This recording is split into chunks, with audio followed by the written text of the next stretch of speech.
اعوذ باللہ السمیع العلیم من الشیطان اللعین الرجیم بسم اللہ الرحمن الرحیم الحمدللہ رب العالمین والصلاة والسلام علی سید الانبیاء والمرسلین سیدنا و مولانا ابی القاسم محمد اللہم صلی علی محمد وآل محمد وعجل فرجہم لسیما بقیت اللہ المنتظر امام زماننا ھذا روحی و ارواح العالمین لتراب المقدم الفدا عجل اللہ تعالی فرجہ الشریف وسہل اللہ تعالی مخرجہ الشریف ولعنۃ اللہ دائما باقیہ علی اعدائہم وغاصب حقوقہم ومنکر ولایتہم وفضائلہم ومصائبہم ورحمتہم وعظمتہم اجمعین اما بعد قال سبحانہ وتعالی فی کلامہ المبین بسم اللہ الرحمن الرحیم ذالک الکتاب لا ریب فیہ صدق اللہ العلی العظیم صلوات بر محمد وآل محمد اللہم صلی علی محمد وآل محمد وعجل فرجہم۔ دعا ہے آل محمد کا عظیم اور کریم اللہ تمام موالیان حیدر کرار کو اپنے حفظ و امان میں رکھے، جتنے بیمار ہیں مولا انہیں شفا کاملہ و عاجلہ عطا فرمائے، مولا بحق محمد وآل محمد ظالموں کو نست و نابود فرمائے، مظلوموں کی حمایت فرمائے، مظلوموں کی حفاظت فرمائے، اور مولا امام زمانہ کے ظہور میں تعجیل فرمائے۔ مولا وہ منظر ہمیں اپنی آنکھوں سے دکھائے کہ سیدہ کائنات صلوات اللہ علیہ کا روزہ تعمیر ہو جائے۔ یا مولا امام زمانہ کے ظہور میں تعجیل فرما، یا مولا امام زمانہ کے ظہور میں تعجیل فرما، علی والوں کا بول بالا فرما، مولا کے دشمنوں کو ذلیل و خوار فرما۔ سبحان ربک رب العزت عما یصفون وسلام علی المرسلین والحمد للہ رب العالمین اللہم صلی علی محمد وآل محمد وعجل فرجہم۔ آپ تمام کی خدمت میں حاضر ہوا ہوں ایک اہم موضوع لے کر قرآن کریم کی روشنی میں۔ بس مولا بحق محمد وآل محمد اس ذکر پاک کو اپنی بارگاہ میں شرف قبولیت عطا فرمائے، اور جہاں جہاں بھی حضرات تشریف فرما ہیں، جہاں جہاں بھی عاشقان اہل بیت اس مجلس کو سن رہے ہیں، تو میں درخواست کرتا ہوں، گزارش کرتا ہوں کہ اپنے اپنے انداز میں صلوات پڑھ دیں ایک مرتبہ محمد اور آل محمد پر۔ اللہم صلی علی محمد وآل محمد وعجل فرجہم۔ میرے محترم اور مکرم سامعین، ایمان ایک ایسی شے ہے کہ جس کے بغیر نہ بندہ توحید تک پہنچ سکتا ہے، نہ رسالت تک، نہ ولایت تک۔ یقین ایمان میں بہت ہی اہم حصہ رکھتا ہے۔ بغیر یقین کے بندہ ایمان نہیں حاصل کر سکتا، اور بغیر ایمان کے بندہ توحید اور رسالت و ولایت تک نہیں پہنچ سکتا۔ ایمان کے اندر یقین سب سے اہم حصہ ہے، اس لیے کہ ہم خدائے دو عالم اور رسول کریم صلی اللہ علیہ وآلہ وسلم پر اور معصومین علیہ السلام پر ایمان رکھتے ہیں۔ ایمان سے پہلے ہمارا یقین ہے۔ ہم نے اللہ کو کبھی دیکھا نہیں۔ جناب بلال حبشی صحابی رسول، سچے صحابی رسول علیہ السلام، چونکہ اللہ ان پہ سلام پڑھتا ہے، تو جناب بلال حبشی جو ہیں، آپ پر جب ظلم و ستم کی انتہا کی گئی، اتنے ظلم آپ پہ کیے گئے کہ آپ پہ جو ہے گرم پانی پھینکا گیا، آپ پہ پتھر دوڑائے گئے، آپ کو گرم ریت پر لٹایا گیا، اور ایک ہی بات کہی گئی کہ تو اس خدا کو چھوڑ دے جسے تو دیکھا نہیں، نہ دیکھنا چاہتا ہے۔ جناب بلال حبشی سے پوچھا گیا کہ کیوں تو اس خدا کو مانتا ہے؟ تو کہنے لگے کہ اس لیے کہ میرا یقین رسول اللہ صلی اللہ علیہ وآلہ وسلم پر ہے، کہ انہوں نے فرمایا کہ اللہ ہے، انہوں نے فرمایا کہ قیامت آئے گی، انہوں نے فرمایا کہ جنت ہے۔ عبادت اسی خدا کی ہو سکتی ہے جس کا حکم رسول خدا صلی اللہ علیہ وآلہ وسلم نے دیا، نہ کہ ان خداؤں کو میں پوجوں گا کہ جو بت ہے۔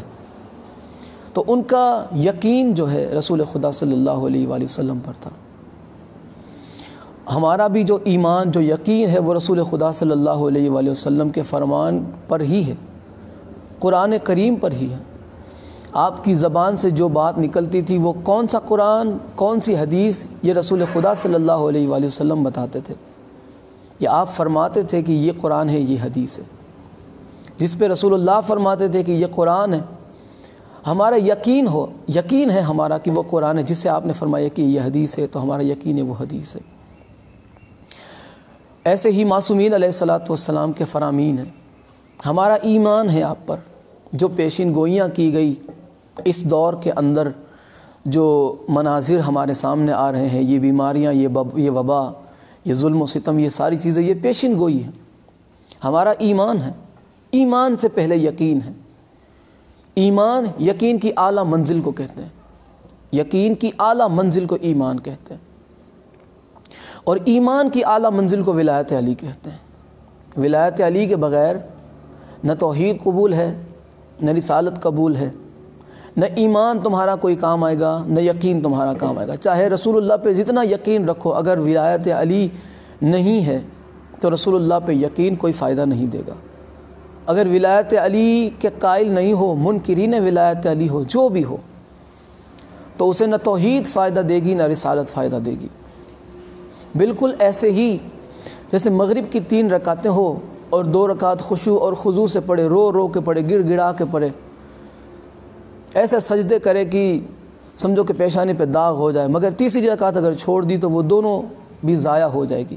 ایسے ہی ولایت علی ہے، چاہے جتنے خشوع اور خضوع سے توحید کا اقرار کرو، چاہے جتنے یقین اور ایمان سے نبوت کا اقرار کرو، اگر ولایت علی کے منکر ہو تو نہ توحید کا اقرار تمہیں فائدہ دے گا، نہ رسول اللہ کی رسالت پہ تمہارا یقین کوئی تمہیں فائدہ پہنچائے گا۔ ولایت علی سب سے اہم ہے۔ ناظرین، گفتگو کو آگے بڑھاتے ہوئے میں نے جس آیت کریمہ کو تلاوت کی ہے، پروردگار دو عالم ارشاد فرما رہا ہے، ذالک الکتاب لا ریب فیہ۔ یقین جو ہے، یقین یہ ایمان سے پہلے ہے۔ جب تک یقین نہیں ہوگا تب تک ایمان کے درجے تک نہیں پہنچ پاؤ گے۔ تو قرآن کریم میں اللہ ارشاد فرما رہا ہے، شک اور یقین، یہ 2 چیزیں آپ کے ذہن میں رہے گی، شک اور یقین۔ جہاں سے قرآن کریم کا آغاز ہو رہا ہے، بسم اللہ الرحمن الرحیم، الف لام میم ذالک الکتاب لا ریب فیہ۔ چونکہ الف لام میم جو ہے حروف مقطعات میں سے ہیں، اور علماء کا اس پر اجماع ہے کہ یہ حروف مقطعات ہے، یہ چھپے ہوئے لفظ ہیں، اس کے معنی ہم تک نہیں پہنچائے گئے۔ کچھ چیزیں ایسی ہوتی ہیں جو بندوں کے قابل نہیں ہوتی، اللہ نے اشارتاً اپنے حبیب سے کچھ کلام کیا، اور یہ اشارہ سرکار ہی سمجھیں، اور وہ اشارہ ہمیں سمجھنے کی کوشش بھی نہیں کرنی چاہیے، کیونکہ ہماری اوقات جہاں تک ہو ہمیں وہیں تک رہنا چاہیے۔ آگے اللہ نے واضح طور پہ فرمایا کہ ذالک الکتاب لا ریب فیہ، یہ وہ کتاب ہے کہ جس میں شک کی کوئی گنجائش ہی نہیں۔ شک یعنی کہ ایمان والا وہی بندہ ہے جو قرآن کریم پر شک بھی نہ کرے۔ قرآن کریم رسول اللہ سے افضل نہیں، بلکہ اس سے کئی افضل رسول خدا صلی اللہ علیہ وآلہ وسلم ہے، اس لیے کہ قرآن کی وجہ سے رسول اللہ نہیں بنے، رسول اللہ کی زبان سے کلمات ادا ہوتے گئے اور یہ قرآن وجود میں آتا گیا ظاہراً۔ قرآن کا دار و مدار سارا کا سارا رسول خدا صلی اللہ علیہ وآلہ وسلم پر ہے۔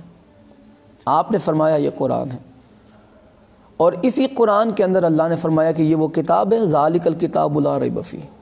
قرآن کریم کی دوسری آیت، الحمد شریف کے بعد سورہ بقرہ کی دوسری آیت، یہ وہ کتاب ہے جس میں کوئی شک کی گنجائش ہی نہیں، شک کی کوئی گنجائش نہیں۔ اب اس میں جو چیز ہے وہ حق ہے۔ ایک لفظ کا بھی اگر کوئی انکار کرتا ہے، کوئی منکر بنتا ہے، تو وہ دائرہ اسلام سے باہر ہو جاتے ہیں۔ دیکھیں، یہ کوئی میرا فتویٰ نہیں ہے، یہ اللہ کے رسول صلی اللہ علیہ وآلہ وسلم کا فرمان ہے۔ جو صامت قرآن، جو چپ قرآن، یہ قرآن بولتا نہیں۔ اگر آپ کوئی غلطی کریں گے، میں کوئی غلطی کروں گا، تو یہ قرآن ہمیں بول کے نہیں روکے گا کہ رک جاؤ، یہ نہ کرو۔ یہ صامت قرآن ہے، اس میں قانون لکھے ہوئے ہیں، اس قانون کو نافذ کرنے والے رسول خدا صلی اللہ علیہ وآلہ وسلم ہے اور آپ کی آل اطہار ہے، اس قانون کو نافذ کرنے والے۔ ہم اس قانون پہ عمل کرنے والے ہیں، محمد اور آل محمد اس قانون کو نافذ کرنے والے ہیں۔ اب آپ اندازہ لگا کہ یہ قانون کتنا پاک اور پاکیزہ ہے کہ جس میں شک کی کوئی گنجائش نہیں. اندازہ لگائے وہ ہستیاں کتنی پاک اور طیب و طاہر ہوگی. تو اس قانون کو نافذ کرنے والے ہیں, اس قانون کی حفاظت کرنے والے اندازہ لگائے کتنے پاک اور پاکیزہ ہوں گے. اللہ نے اس کلام کو آپ دیکھیں یہ کتنا پاک اور طیب و طاہر کلام ہے. اللہ نے اسے جو بھیجنے والا خدا ہے وہ پاک, اسے جس کے ذریعے سے بھیجا جبرائیل امین علیہ السلام وہ بھی پاک. اللہ پاک, جبرائیل پاک, جس قلب اطہر پر اسے نازل کیا گیا وہ اتنا پاک ہے کہ جس کی کوئی انتہا نہیں, بلکہ یطہرکم تطہیرا. جس پر نازل کیا گیا وہ اتنا پاک. اب آپ اندازہ لگائیں کہ اس قانون کی حفاظت کرنے والے کتنے پاک ہوں گے. اسی لیے اللہ نے اس قانون کی حفاظت کرنے والوں کے لیے یہ فرمایا کہ انما یرید اللہ لیذھب عنکم الرجس اہل البیت ویطہرکم تطہیرا. میرے محبوب یہ اللہ کا ارادہ ہے, یہ اللہ چاہتا ہے کہ اہل بیت سے ہر نجاست کو دور رکھے, پاک کر دے. نہیں, یہ تو پاک تھے ہی, جب سے اللہ نے انہیں خلق کیا تب سے یہ پاک ہی. ایمان اس پہ سب سے پہلے ضروری ہے. یقین کی اعلیٰ منزل کا نام ایمان ہے. اگر یقین میں بنیاد ہی لولم لول ہوگی تو پھر ایمان تک تو بندہ پہنچے گا ہی کیسے. جسے ایمان کی سمجھ نہیں آئے گی اسے بھلا کل ایمان کا کیسے پتہ چلے گا. تو قرآن کریم میں اللہ نے اس قرآن کریم کے بارے میں فرمایا کہ یہ وہ کتاب ہے کہ جس میں کوئی شک کی گنجائش ہی نہیں. مگر پھر بھی کچھ لوگوں نے رسول خدا صلی اللہ علیہ وآلہ وسلم پر شک کیا, آپ کی نبوت پر, اس قرآن پر شک کیا. اس قرآن پر جب شک کیا سورہ بقرہ کے اندر, آئیے میں کچھ مثالیں آپ کی خدمت میں پیش کرنا چاہتا ہوں. یہ قرآن کریم ہے. پروردگار ارشاد فرما رہا ہے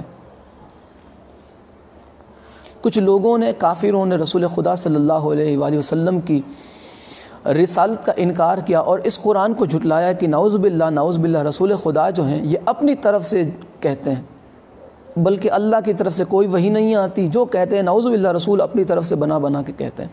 تو قرآن کریم میں اللہ نے ارشاد فرمایا رسول خدا سے کہ میرے محبوب ان سے فرما دیجئے کہ وَإِن كُنتُمْ فِي رَيْبٍ مِّمَّا نَزَّلْنَا عَلَىٰ عَبْدِنَا فَأْتُوا بِسُورَةٍ مِّن مِّثْلِهِ.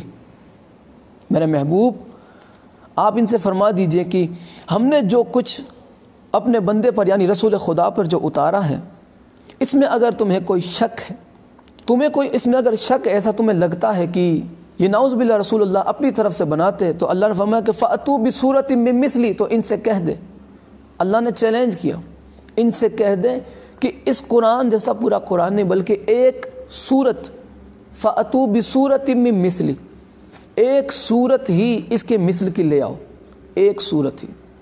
اس کے بعد کیا, وَادْعُوا شُهَدَاءَكُم مِّن دُونِ اللَّهِ إِن كُنتُمْ صَادِقِينَ. تم اس کے جیسی ایک صورت ہی بنا لاؤ اور تمہیں اجازت ہے, اللہ کی طرف سے تمہیں چیلنج ہے کہ جاؤ تم اپنے بڑے بزرگوں کے, اپنے علماؤں کو جمع کرو, اپنے پادریوں کو جمع کرو, اپنے بزرگوں کو جمع کرو, اپنی قوم کے جو کافروں جنہوں نے رسول اللہ کی رسالت کا انکار کیا اس قرآن کو جھٹلایا.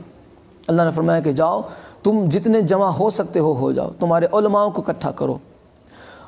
من دون اللہ ان کنتم صادقین, اس کے جیسی ایک صورت بنا کے تم دکھا دو اگر تم صادق ہو, اگر تم سچے ہو تو.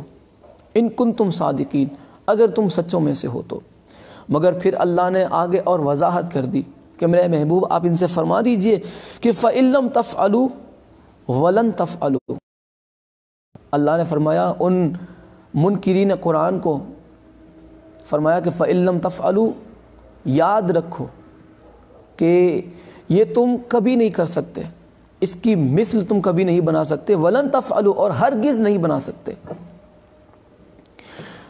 اللہ نے اس قرآن کریم کے اندر اس قرآن کو اللہ نے جو نازل فرمایا ہے وہ کسی مقصد کے تحت نازل فرمایا.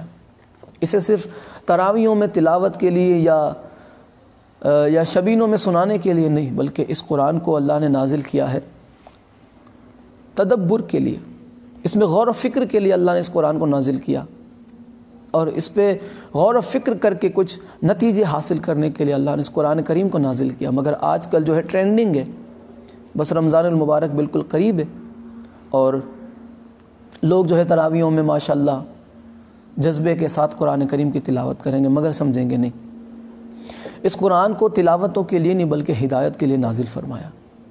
تو اس سے ہمیں کیا فکر ملی؟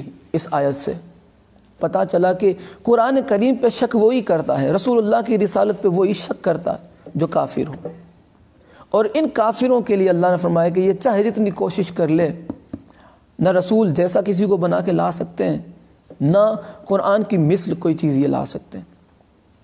اگلی مثال کی طرف اللہ قرآن کریم میں سورہ حجرات کے اندر اللہ فرما رہا ہے، اللہ ایمان والوں کی نشانی بتا رہا ہے۔ سورہ حجرات، یہ 26واں پارہ ہے سورہ حجرات، اور سورہ نمبر ہے 49۔ قرآن کریم میں اللہ نے ایمان والوں کی نشانی بتائی ہے۔ بسم اللہ الرحمن الرحیم، اللہ فرما رہا ہے انما المؤمنون الذین آمنوا باللہ ورسولہ، کہ بے شک مومن وہ ہیں جو اللہ اور اس کے رسول پر ایمان لائے۔ صرف یہاں تک نہیں، صرف ایمان لانے تک بات نہیں رکی، اللہ ارشاد فرمائے ثم لم یرتابوا، یہ چیز جو ہے غور کرنے والی، ثم لم یرتابوا، یعنی کہ اللہ اور اس کے رسول پہ ایمان لانے کے بعد ثم لم یرتابوا، پھر کبھی شک نہ کرنے والا مومن ہے۔ اگر شک کیا تو اس کا ایمان سے کوئی واسطہ نہیں۔ شک سے جیسے کہ دن اور پھر دن اور رات، دن اور رات، اچھا اور برا، ایسے ہی شک اور یقین ہے نا۔ تو اللہ نے فرمایا کہ پھر کبھی شک نہ کرے، یعنی کہ یقین مکمل ہو رسول اللہ صلی اللہ علیہ وآلہ وسلم کی نبوت پر اور خدا وحدہ لا شریک کی توحید پر۔ جس نے بھی شک کیا تو پھر اس کا ایمان سے کوئی واسطہ نہیں۔ پتہ چلا کہ رسول اللہ پر یقین رکھنے والے اور ہوتے ہیں اور آپ کی نبوت میں شک کرنے والے اور ہوتے ہیں۔ میں نام نہیں بتاؤں گا، آپ صلح حدیبیہ پڑھ کے دیکھ لیں، الفاروق پڑھ کے دیکھ لیں، کتاب ہے شبلی نعمانی صاحب کی، اور بھی بہت ساری کتابیں ہیں، مگر فی الحال یہی کافی ہے۔ جنہیں قرآن کافی تھا انہیں نبوت پہ شک ہونے لگا۔ صلح حدیبیہ آپ پڑھیں، میں وضاحت نہیں کروں گا اور زیادہ، تو پتہ چلا وہ ایمان والا نہیں ہوتا جو نبوت پہ شک کرے، اس کا دور دور تک کوئی واسطہ نہیں جو نبوت پہ شک کرتا رہے، اس لیے کہ یہ قرآن کا فرمان ہے، یہ قرآن کا فیصلہ ہے۔ ثم لم یرتابوا، ایمان والا وہ ہے جو ایمان لانے کے بعد پھر کبھی شک نہ کرے۔ اگر شک کرے تو اس کا ایمان سے کوئی واسطہ نہیں ہے، اس کا اسلام سے کوئی واسطہ نہیں، اس کا نہ رسول سے واسطہ ہے، نہ خدا وحدہ لا شریک سے کوئی واسطہ ہے۔ ایک اور مثال آپ تمام کی خدمت میں پیش کرنا چاہتا ہوں، اور یہ ہے سورہ حدید۔ قیامت کا پروردگار نے بہت ہی بہترین نقشہ کھینچا ہے، بہت ہی بہترین۔ سورہ حدید کے اندر یہ 27واں پارہ ہے اور 57ویں سورہ ہے، 57، 27واں پارہ اور 57ویں سورہ۔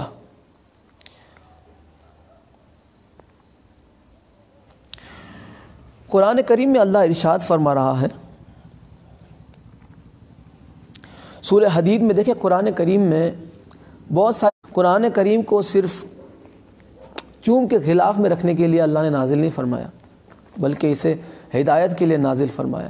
اور آج کل تو قرآن کریم سے اگر کسی کو ولایت علی بتائی جائے تو کہتے ہیں بناوٹی، حق زہرا اگر قرآن کریم سے بتایا جائے تو کہتے ہیں بناوٹی، شیعوں کی کتاب ہے، نعوذ باللہ۔ اور خدا ان جھوٹوں پہ لعنت کرے جو مذہب شیعہ خیر البریہ پہ یہ جھوٹے جھوٹے الزام لگاتے ہیں۔ آ گئی بکری، اب وہ بکری کس کی تھی وہ مجھے نہیں پتا، وہ آپ خود جا کے مسند احمد ابن حنبل کے اندر پڑھ سکتے ہیں۔ تو کوئی نہیں ہے، کوئی شیعوں کا الگ قرآن نہیں ہے، نعوذ باللہ۔ یہ جو بھی ڈھکوسلے ہیں وہ حق کو چھپانے کے لیے، تاکہ لوگ ولایت علی کے قریب نہ آ سکے، تاکہ لوگ مجلس حسین میں نہ بیٹھنے جائیں۔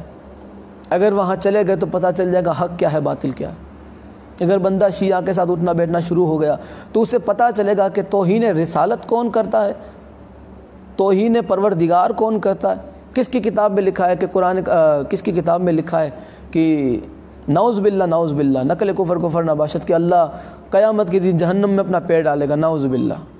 یہ کس کی کتاب میں لکھا ہے؟ یہ شیعوں کی کتاب میں نہیں لکھا، یہ سنیوں کی کتاب میں اور معتبر کتاب میں لکھا ہے۔ یہ بخاری کے اندر لکھا ہے۔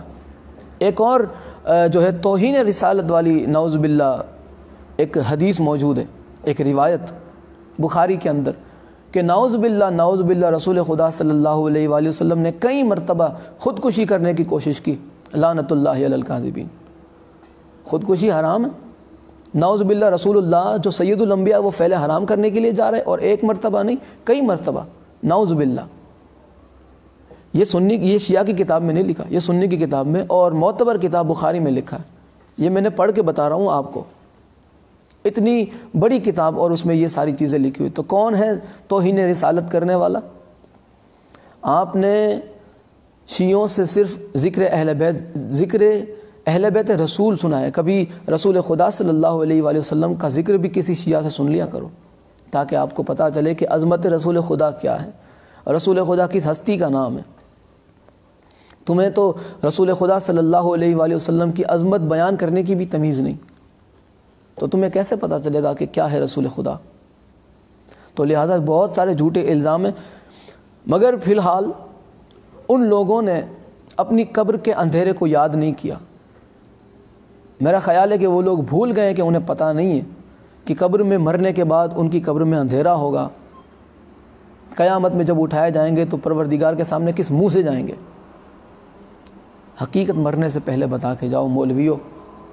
قرآن کریم میں واضح دلیلیں ہیں ولایت علی علیہ الصلوۃ والسلام کی، واضح دلیلیں ہیں حق زہرا سلام اللہ علیہ کی، واضح دلیلیں ہیں مذہب شیعہ خیر البریہ کی۔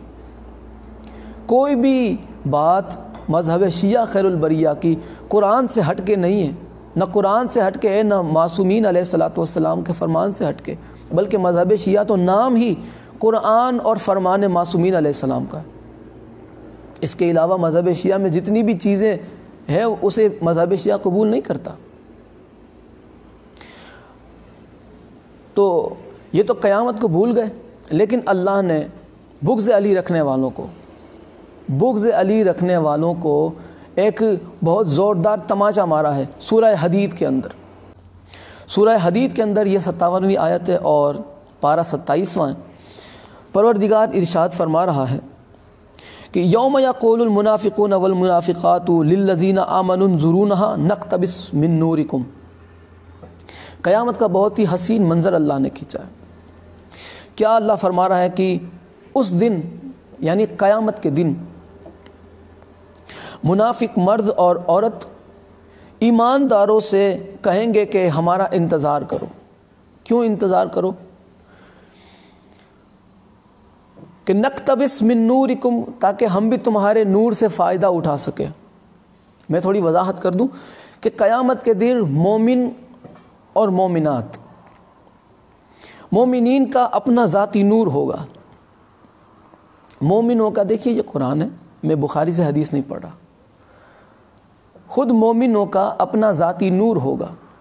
پروردگار کا یہ اعلان ہے، ان کا اپنا ذاتی نور ہوگا اور مومن اپنے نور کے سہارے چل رہے ہوں گے۔ اور پھر ایسا وقت آئے گا کہ اللہ قیامت میں اندھیرا چھا جائے گا اور صرف مومنوں کے پاس نور ہوگا، مومنوں کا ذاتی نور ہوگا، مومنوں کا ذاتی نور ہوگا۔ اور منافق مرد اور منافق عورتیں مومنوں سے کہیں گے کہ ذرا آہستہ چلو تاکہ ہمیں بھی تمہارے نور سے فائدہ حاصل ہو، ذرا آہستہ چلو تاکہ ہمیں بھی تمہارے نور سے فائدہ حاصل ہو سکے۔ تو اب مومن اور مومنات منافقوں سے کیا کہیں گے؟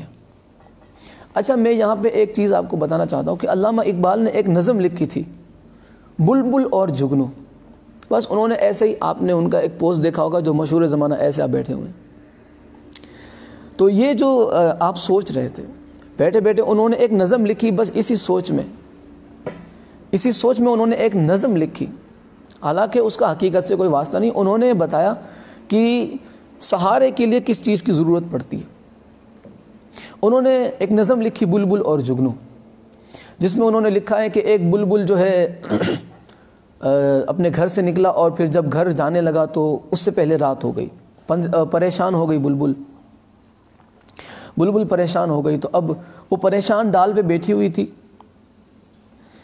تو جگنو جو اتنا سا کیڑا ہوتا ہے اپنا ذاتی نور دیا ہوا ہوتا ہے. یہ علامہ اقبال نے اس کے اندر نظم میں پوری یہ چیز بیان کی ہے کہ جگنو کے پاس چونکہ اپنا ذاتی نور تھا، اس نے پریشان دیکھا بلبل کو. اب یہ نور والا تھا، اس کا ذاتی نور، اس کی ذاتی روشنی تھی اس کے پاس. تو یہ گیا بلبل کے پاس، جگنو بلبل کے پاس گیا اور پوچھا کہ تو کیوں پریشان ہے؟ تو بلبل نے کہا کہ میں راستہ بھٹک گیا ہوں. حالانکہ یہ نظم حقیقت سے واسطہ نہیں رکھتی. کیا بلبل ڈالی پہ بیٹھی ہوئی تھی اور آگے جگنو نے اسے باتیں کرنا شروع کر دیا؟ نہیں، انہوں نے اس کے اندر ایک فکر رکھی ہے. وہ فکر کیا ہے میں آپ کو بتاؤں گا انشاءاللہ. وہ فکر یہ ہے کہ سب سے پہلی چیز کہ جو نور والا ہوتا ہے، جس کے پاس نور ہوتا ہے، جسے اللہ نے نور عطا فرمایا ہوتا ہے، وہ بے نورے کو پریشان نہیں دیکھ سکتا. وہ اگر کوئی پریشان ہو تو وہ برداشت نہیں کر سکتا. اگر بے نورا پریشان ہو، نور والا بے نورے کو دیکھ کر اپنے آپ کو جو ہے اس کی مدد کے لیے آگے پہنچاتا ہے کہ یہ پریشان ہے، اس کی پریشانی مجھ سے دیکھی نہیں جاتی، لہٰذا میں اس کی مدد کروں گا. وہ آیا چونکہ اللہ نے اسے نور عطا فرمایا تھا، ذاتی نور جگنو کا. یہ نور ذاتی جگنو کو اللہ نے حقیقت میں عطا فرمایا. یہ نظم صرف انہوں نے ایک فکر دینے کے لیے بندوں کے درمیان لکھی. اس نے کہا کہ میں گھر جانا چاہتا ہوں مگر مجھے راستہ نظر نہیں آتا، اندھیرا ہے. تو جگنو نے کہا کہ ٹھیک ہے میں آگے آگے چلتا ہوں، تو میرے پیچھے پیچھے چل. بلبل نے کہا ٹھیک ہے. اب جس کے پاس نور تھا وہ آگے تھا، جس کے پاس جو بے نورا تھا وہ پیچھے تھا. نور والا آگے تھا، بے نورا پیچھے. نور والا آگے، بے نورا پیچھے. اب جگنو کی کتنی سائز ہوتی ہے؟ زیادہ سے زیادہ اتنی، اور بلبل کم سے کم اتنی ہوتی ہے بلبل کی سائز. جگنو کا قد چھوٹا ہے اور بلبل کا قد بڑا ہے. جگنو آگے ہے چونکہ وہ نور والا ہے، بلبل اس کے پیچھے ہے چونکہ وہ بے نورا ہے. پتہ چلا کہ جو نور والا ہو اسے آگے ہونا چاہیے، تبھی راستہ ملتا ہے. جو نور والا ہو اسے آگے ہونا چاہیے، چاہے جس مقام پہ ہو. جو نور والا ہو اسے آگے ہونا چاہیے، جو نور والا ہو اسے آگے ہونا چاہیے. کہ رسول اللہ صلی اللہ علیہ وآلہ وسلم کے مصلی پر کسی جیسے تیسے کو کھڑا رکھنا مناسب ہے؟ علامہ اقبال کی سمجھ میں یہ بات آ گئی، مولویوں کی سمجھ میں نہیں آئی کہ جو نور والا ہو اسے آگے ہونا چاہیے. بلبل پیچھے پیچھے، جگنو اس کے آگے. جگنو کے پاس چونکہ ذاتی نور ہے، بلبل کے پاس نور نہیں ہے. وہ بلبل پیچھے چلی نور والے کے. جگنو بالکل اتنی سی اور بلبل یہ پرندہ اتنا بڑا. پتہ چلا کہ راستہ قد دیکھ کے کسی سے نہیں دیکھا جاتا.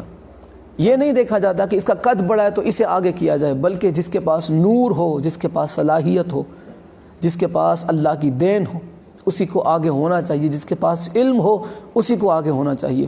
باقی کسی کو حق نہیں ہے کہ اگر علم نہ ہو اور پھر وہ آگے ہو جائے. یہ قرآن کریم کے اندر، اور اللہ نے اسی قرآن میں فرمایا، اللہ نے فرمایا کہ کیا علم والا اور بے علم برابر ہو سکتا؟ کبھی نہیں ہو سکتا. علم والا اور بے علم کبھی برابر نہیں ہو سکتا. تو جو 40 سال تک جنہیں پتہ نہیں چلا کہ خدا کون ہے، وہ سید الانبیاء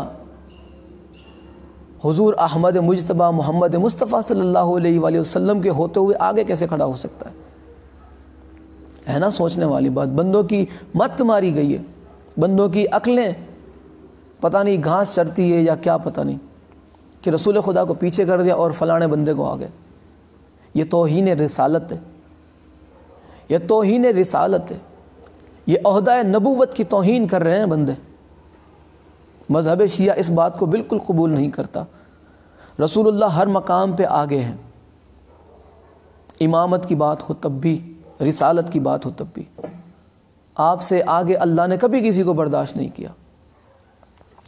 تو مومن کا اپنا ذاتی نور ہوگا. نقتبس من نورکم.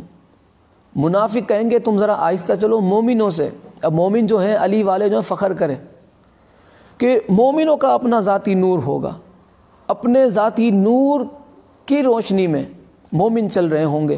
میں ایک چھوٹا سا جملہ کہنا چاہتا ہوں کہ جب مومنوں کا قیامت کے دن یہ عالم ہوگا، خدا جانے اس وقت کل ایمان کا کیا عالم ہوگا۔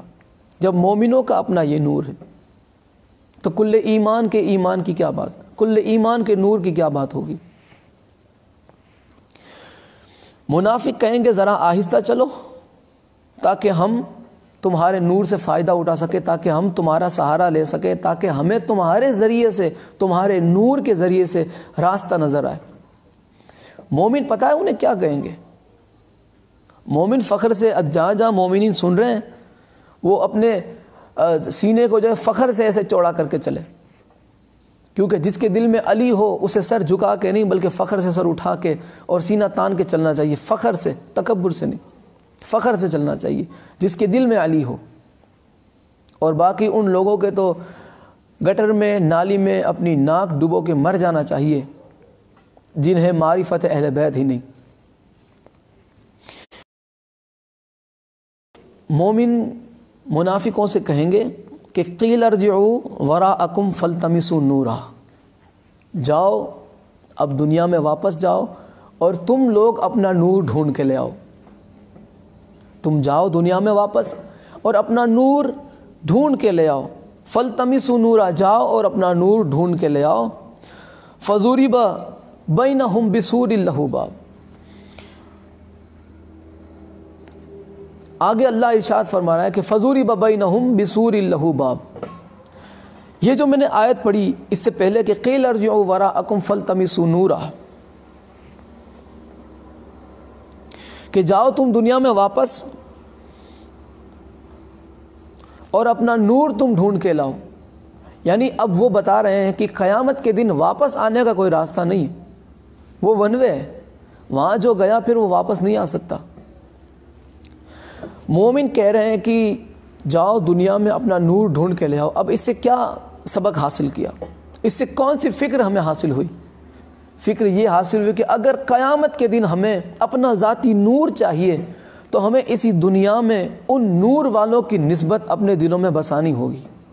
وہ کون سے ہیں نور والے کہ جن کی نور کی روشنی ہمیں قیامت میں کام آئے گی، جن کا نور ہمارے لیے فائدہ بن جائے گا، جس نور کا احترام ہمارے لیے قیامت میں وہ فائدہ دے گا کہ اس نور کے احترام کرنے کی وجہ سے اللہ ہمیں ذاتی نور عطا فرمائے گا۔ تو اگر قیامت میں نور والا بننا ہے تو سب سے ضروری چیز یہ ہے کہ دنیا میں ان نور والوں کو تلاش کرنا ہوگا جن کے صدقے میں اللہ قیامت میں مومنوں کو نور عطا فرمائے گا۔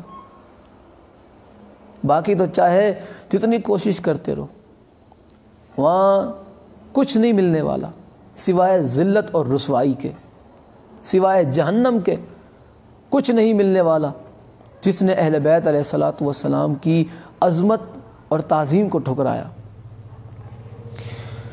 پتہ چلا کہ اگر وہاں نور والا بننا ہے تو ہمیں یہیں سے اس کا اہتمام کرنا ہوگا، یہیں سے ان نور والوں کو ڈھونڈنا ہوگا جن کی وجہ سے ہمیں وہاں نور حاصل ہوگا۔ اب مومنوں کو منافق اتنا پریشان کریں گے، اتنا پریشان کریں گے، اتنا پریشان کریں گے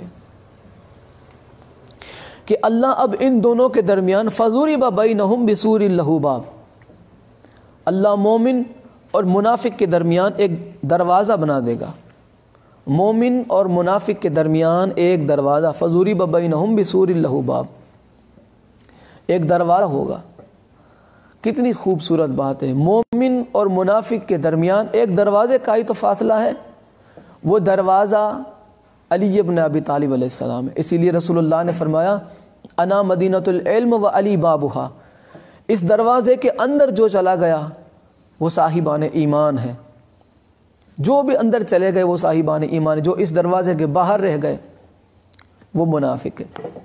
اسی لیے رسول اللہ علیہ وآلہ وسلم نے فرمایا کہ میری اہل بیت نوح کی کشتی کی طرح ہے، جو اس پہ سوار ہو گیا وہ نجات پا گیا، جس نے انہیں چھوڑ دیا وہ غرق ہو گیا۔ اور اللہ نے قیامت میں بھی مومن اور منافق کے درمیان ایک دروازہ رکھا ہے، مومن دروازے کے اندر ہوں گے، منافق دروازے کے باہر۔ یہ بہت ہی خوبصورت نظارہ ہے، آپ دیکھیں فضرب بینہم بسور لہ باب۔ اب بھولے نہیں موضوع ہمارا ایمان اور شک، یقین اور شک۔ تو فَضُرِبَ بَيْنَهُمْ بِسُورٍ لَهُ بَابٌ، ان دونوں کے درمیان اللہ دروازہ قائم کر دے گا۔ پھر کیا ہوگا؟ بَاطِنُهُ فِيهِ الرَّحْمَةُ، دروازے کے اندر جہاں مومن ہوں گے وہاں رحمت برس رہی ہوگی۔ وَظَاهِرُهُ مِنْ قِبَلِهِ الْعَذَابُ، اور باہر جہاں منافق ہوں گے وہاں عذاب نازل ہو رہا ہوگا۔ جہاں مومن ہوں گے وہاں رحمت برس رہی ہوگی، اور جہاں منافق ہوں گے وہاں عذاب نازل ہو رہا ہوگا۔ اور جب اس عذاب سے تل ملا اٹھیں گے منافق، تو وہ مومنوں سے کہیں گے، کیا کہیں گے؟ قیل ارجع، وہ منافق مومنوں سے کہیں گے، آواز دیں گے، ینادونہم الم نکم معکم۔ یہ دیکھیں اس انداز سے آپ سنیں گے بہت لطف آئے گا۔ وہ باہر سے آواز دیں گے، ینادونہم، وہ آواز دیں گے، کیا دیں گے؟ الم نکم معکم۔ ان کی شکل صورت تو آپ اندازہ لگائیں کیسی ہوگی۔ الم نکم معکم، باہر سے منافق آواز دیں گے کہ کیا ہم دنیا میں ساتھ نہیں رہتے تھے؟ ہائے ہائے، کیا دنیا میں ہم ساتھ نہیں تھے؟ اب میرا دل اب آگے دیکھیں، عقیدت کی بات ہے۔ جب مومن ان سے کہیں گے، جب منافق مومنوں سے کہیں گے کہ کیا ہم ساتھ میں نہیں رہتے، وہ کہیں گے دروازہ کھولو، دروازہ کھولو۔ مومن منع کہیں گے کہ نہیں ہم دروازہ نہیں کھولیں گے۔ اچھا، ایک چیز یہ ہے کہ اللہ نے دروازہ بنایا، صرف دیوار کیوں نہ بنائی؟ اللہ صرف دیوار بھی بنا سکتا تھا، اس نے صرف دیوار کیوں نہ بنائی؟ دروازہ اس لیے بنایا تاکہ منافقوں کو امید رہے کہ کاش دروازہ کھل جائے، مگر وہ دروازہ نہیں کھلے گا۔ وہ بتا دے رہا ہوں، دروازہ کھلے گا نہیں۔ مومنوں کی میں شان پڑھ رہا ہوں، اندازہ لگائیں کل ایمان کا اس وقت کیا عالم ہوگا، اور اس وقت کل ایمان کے بابا کس منزلت پہ فائز ہوں گے۔ بھونکنے والے بھونکتے رہے۔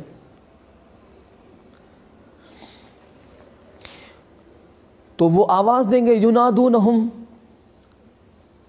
الم نکم معکم، کیا ہم ساتھ نہیں رہتے تھے؟ تو اب مومن آگے سے کیا کہیں گے؟ قالو بلا، ہاں رہتے تھے۔ تو اب کیا کریں، ہم ساتھ رہتے تھے تو کیا؟ جتنے بھی مومنین اور مومنات ہیں وہ اندازہ لگائے کہ جب ولایت علی علیہ السلام بیان کی جاتی ہے تو بہت ہی پریشانی ہوتی ہے۔ لوگ کافر کہتے ہیں، غالی کہتے ہیں، کوئی مشرک کہتے ہیں، کوئی نصیری کہتے ہیں، پتہ نہیں کیا کیا، کوئی جہنمی کہتا ہے، کوئی گستاخ آل رسول کہتا ہے، نعوذ باللہ، کوئی کہتا ہے کہ شیعہ قاتلان حسین ہے۔ یہ ساری چیزیں ڈھکوسلے، یہی قیامت میں ترلے کرتے رہ جائیں گے، گزارشات کرتے رہ جائیں گے، مگر کسی کی گزارش قبول نہیں ہوگی، کیونکہ جسے ولایت علی علیہ السلام کی سمجھ نہیں آئی۔ میں نے شروع میں ہی بتایا تھا، نہ اس کی توحید اسے کوئی فائدہ دے گی، نہ اسے رسالت پہ یقین اسے کوئی فائدہ دے گا، جسے ولایت علی علیہ السلام پہ یقین نہیں، جو ولایت علی علیہ السلام کا قائل نہیں۔ تو دروازہ اللہ نے بنایا، دیوار نہ بنائی۔ دروازہ اس لیے بنایا تاکہ باہر والوں کو امید رہے، مگر پھر بھی انہیں نجات نہیں دی جائے گی۔ وہ کہیں گے کہ ہم ساتھ نہیں رہتے تھے، منافق کہیں گے کہ ہم ساتھ نہیں رہتے، تو مومن کہیں گے بالکل، قالو بلا ولکنکم فتنتم انفسکم وتربصتم وارتبتم۔ جب منافق باہر سے آواز اتنا پریشان کریں گے تو وہ کہیں گے کہ کیا ہم نے تمہیں کہا تھا کہ تم اپنے نفسوں پہ ظلم کرو؟ وارتبتم، اور کیا ہم نے کہا تھا تمہیں کہ تم نبوت پہ شک کیا کرو؟ کیا ہم نے کہا تھا تمہیں کہ نبوت پہ شک کیا کرو؟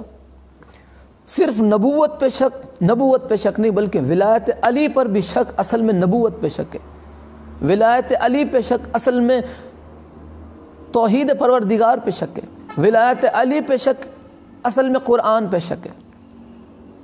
تو یہی تو اللہ فرما رہا ہے، اس کی ہر بات حکمت سے لبریز ہوتی ہے، وہ بغیر حکمت کے بات ہی نہیں کرتا۔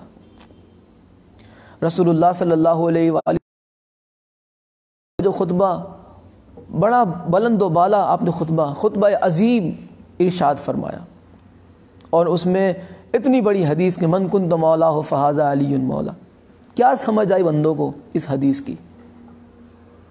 کوئی سمجھ ہی نہیں آئی۔ یعنی رسول اللہ مولا علی علیہ الصلوۃ والسلام کی شان بتا رہے ہیں کہ مجھے جیسے مان رہے ہو ویسا ہی اسے ماننا پڑے گا۔ جس نے، اور آپ نے دعا کی، یا اللہ جو علی سے محبت کرے تو اس سے محبت کر، اس سے محبت کر۔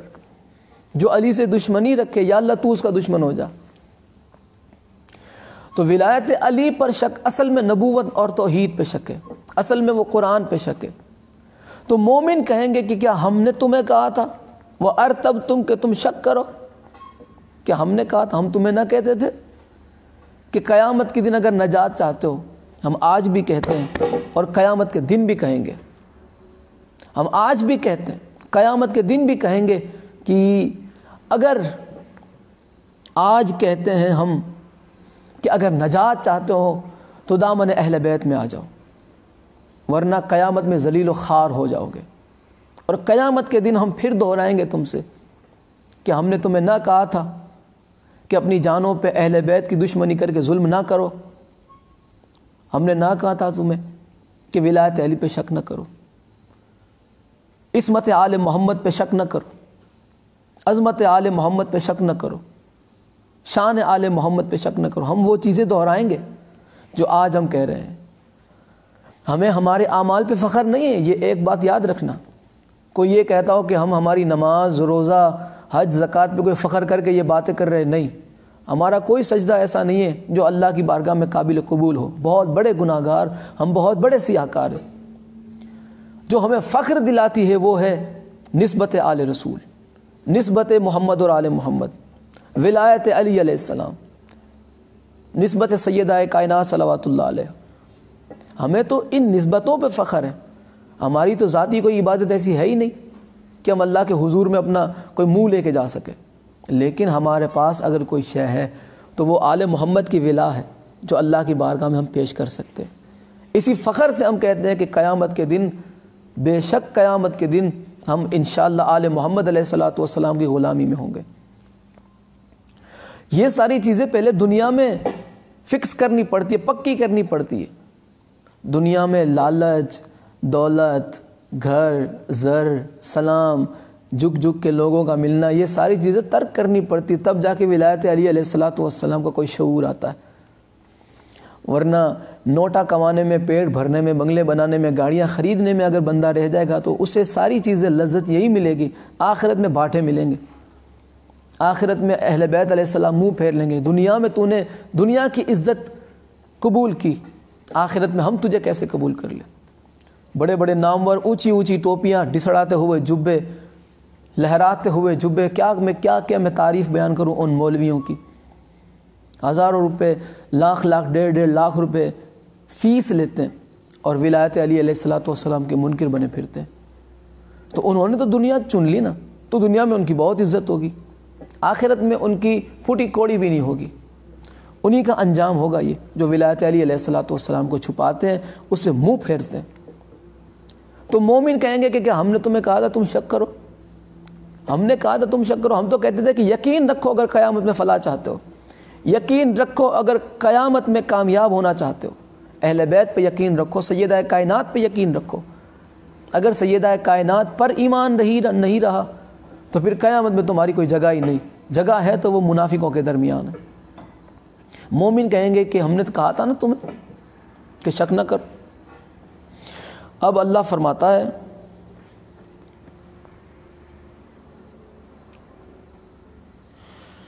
جب اتنا پریشان کریں گے تب اللہ کے حضور میں یہ منافق حاضر ہوں گے، منافق اور کافر، کہ آج کچھ لے دے کے کیا ہماری نجات ہو سکتی ہے؟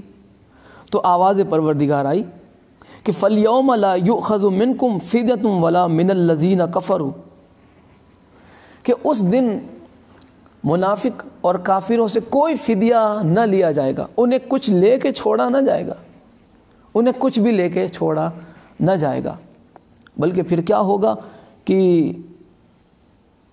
مَأْوَاكُمُ النَّارُ، اللہ فرمائے گا جب خدا فرمائے گا کہ آج تم سے کوئی چیز نہ لی جائے گی، تم سے کوئی چیز فدیہ لے کے تمہیں چھوڑا نہ جائے گا، تو منافق اور کافر کہیں گے کہ اب ہم کیا کریں؟ تو آواز آئے گی مأواکم النار، جاؤ جہنم میں چلے جاؤ۔ یہ قرآن ہے۔ اللہ فرمائے گا مأواکم النار، جاؤ جہنم میں چلے جاؤ، ہی مولاکم، ہی مولاکم، جاؤ جہنم میں چلے جاؤ، یہی تمہارا مولا ہے۔ علامہ ڈاکٹر طاہر القادری صاحب جو اس وقت اہل سنت میں بہت بڑے اور معتبر عالم گنے جاتے ہیں، انہوں نے مولا کا ایک ترجمہ کیا ہے ٹھکانہ۔ اس آیت کے ذریعے مولا کا ایک مطلب ہوتا ہے ٹھکانہ، کہ جاؤ چلے جاؤ، ہی مأواکم النار ہی مولاکم، جاؤ جہنم میں چلے جاؤ، ہی مولاکم، کہ یہی تمہارا ٹھکانہ ہے، یہی تمہارا ٹھکانہ ہے۔ وبئس المصیر، اور وہ اتنا زیادہ خطرناک ہے کہ جہاں تمہارا رہنا بہت دشوار ہے، تکلیف دہ ہے وہ جگہ، جاؤ ادھر چلے جاؤ۔ پتہ چلا ہی مولاکم، اللہ نے جہنم کو بھی مولا فرمایا ہے، ہی مولاکم، جہنم کو اللہ نے مولا کیوں فرمایا؟ کیوں ٹھکانہ؟ مولا کا ایک معنی ٹھکانہ ہے۔ پتہ چلا کہ جس نے دنیا میں مولا علی کو مولا نہ مانا، پھر اللہ ان کا ٹھکانہ جہنم بنا دے گا۔ جس نے دنیا میں مولا علی علیہ السلام کو مولا نہ مانا، اللہ نے قیامت میں ان کا مولا جہنم کو بنایا ہے۔ پھر اسی لیے کہتے ہیں کہ ولایت علی علیہ السلام سب سے اہم ہے۔ بغیر ولایت علی علیہ السلام کے چاہے جتنی کوشش کر لو گے، چاہے جتنے سر پھاڑ لو گے، چاہے جتنی مسجدوں کے اندر تم بل بڑھا دو گے، اے سی چالو کر کے نمازیں زیادہ پڑھ کے، چاہے مصلی سجدے کر کر کے گھس ڈالو گے، چاہے تسبیحاں گھما گھما کے توڑ ڈالو گے، کوئی فائدہ نہیں دے گی۔ ولایت علی کے بغیر چاہے جتنی کوشش کر لو، مودت اہل بیت علیہ السلام کے بغیر نہ توحید قبول ہے نہ رسالت قبول ہے۔ ایمان یقین سے پیدا ہوتا ہے، اگر یقین نہ ہوا تو ایمان نہیں رہتا، اور ایمان کہتے ہی محبت علی علیہ السلام کو ہے۔ ایمان کہتے ہی، مومن کہتے ہی مولا علی سے محبت کرنے والے کو ہے، یعنی ایمان محبت علی کو کہتے ہیں۔ جتنی کوشش کر لو، جتنی بھی کوشش کر لو، ولایت علی علیہ السلام کے بغیر کوئی چارہ نہیں۔ اور صرف یہ نہ سمجھے کہ ہم مولا علی علیہ السلام سے محبت کرتے ہیں تو پھر انہیں بھی ساتھ لے کے چلتے ہیں، وہ فائدہ نہیں دے گی۔ ایک طرف آپ مولا حسین علیہ السلام کے نعرے لگاؤ، دوسری طرف آپ یزید سے محبت کرو، تو مولا حسین کی محبت فائدہ نہیں دے گی، یزید کی محبت تمہارا بیڑا غرق کر دے گی۔ ایسے ہی اگر مولا حسن اور مولا علی علیہ السلام کی اگر محبت کا دعویٰ کرتے ہو تو مولا کے جتنے بھی دشمن ہیں اگر ان سے محبت کرتے ہو تو ان کی محبت معاویہ ہے، ابو سفیان ہے، عمر ابن عاص ہے، مروان ملون ہے، سارے بھی ملون کے نام ہیں۔ احتیاطاً میں ان حرام زادوں کا نام نہیں لے رہا کیونکہ یہ پاک جگہ ہے۔ تو اگر ان کی محبت مولا علی کی محبت کے ساتھ ہوگی تو یاد رکھیں مولا علی کی محبت پھر فائدہ نہیں دے گی اگر مولا کے دشمنوں سے محبت رہتی ہے۔ ایسے ہی سیدہ کائنات سلام اللہ علیہا، اگر سیدہ کائنات صلوات اللہ علیہا کی محبت کو دل میں بسانا ہے تو یاد رکھیں سیدہ کائنات کے دشمنوں کو، آپ کو غضبناک کرنے والوں کو، آپ کو ناراض کرنے والوں کو، آپ کا حق چھیننے والوں کو، آپ کی توہین کرنے والوں کو، آپ کو رلانے والوں کو، آپ سے گواہ مانگنے والوں کو اگر دل میں جگہ دی تو سیدہ کی محبت تمہیں فائدہ نہیں دے گی۔ جیسے مولا حسین علیہ السلام کی محبت کے بعد اگر یزید سے کوئی الفت رکھتا ہے تو مولا حسین کی محبت فائدہ نہیں دے گی، یزید کی محبت بیڑا غرق کر دے گی۔ ایسے ہی سیدہ کائنات سلام اللہ علیہ کی محبت کا دعویٰ کرنے والے اگر دشمنان زہرا کو اپنے دل میں جگہ دیتے ہیں تو یاد رکھیں دشمنان زہرا تمہارا بیڑا غرق کر دے گا۔ دشمنان زہرا، سیدہ کائنات سلام اللہ علیہ کے دشمنوں کی طرفداری تو تمہارا بیڑا تو بالکل غرق ہونا ہی ہونا ہے۔ تو یقین پیدا کرنے کی کوشش کرو، یقین مولا حسین چاہے جس مقام پہ ہیں وہ حق پر ہیں، یہ یقین ہونا چاہیے۔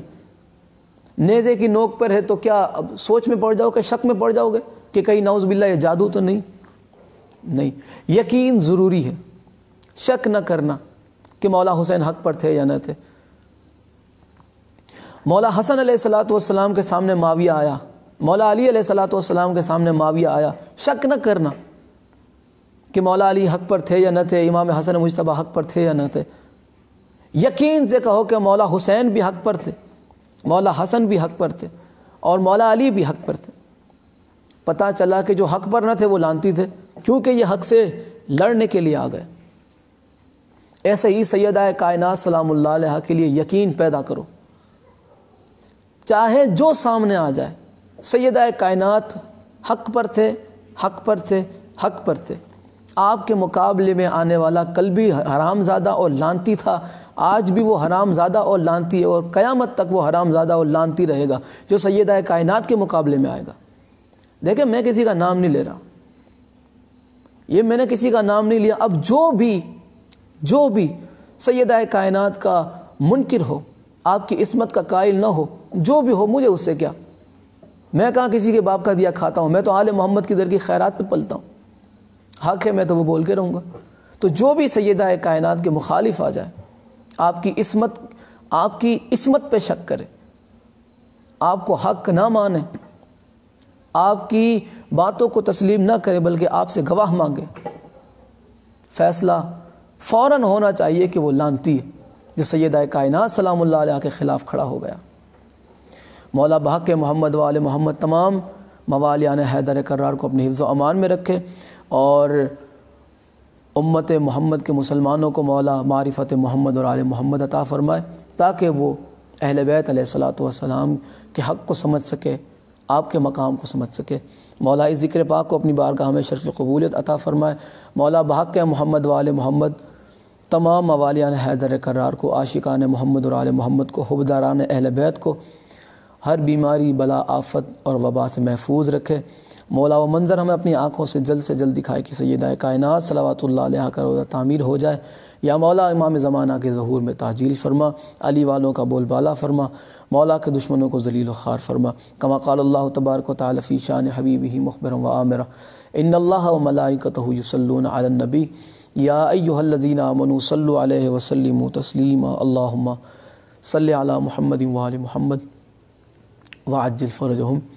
سبحان ربک رب العزت عما یصفون وسلام علی المرسلین والحمد للہ رب العالمین۔